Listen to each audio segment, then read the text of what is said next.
In this video, let me show you how to use Chime for rent payments. Welcome back everyone to this new guide video. Now this entirely depends upon what your landlord uses. So for example, if your landlord uses a software such as Rent Ready, you'll need to log into the landlord's portal and then simply need to add in a bank account so that LAD can connect and you can use your Chime account to pay from the software. But in case your landlord does not use any sort of software, in this situation you will need to either mail the check or you can use the pay anyone feature. So for example, if your landlord only takes physical checks, you'll need to use your Chime's print and mail paper feature in order to physically mail the check. So you can simply head over to the Move Money or the Move tab where you'll be able to see the option called Mail a Check, where you can simply tap on Send a Check and then simply add in your recipient. But however, the easiest way is going to be if you're trying to transfer money online, and if your landlord accepts money online, you can simply head over to the Pay section,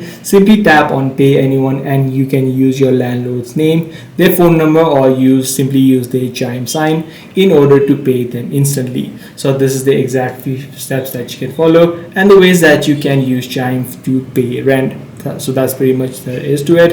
If this video was helpful to you, be sure to subscribe. I'm gonna see you in the next one.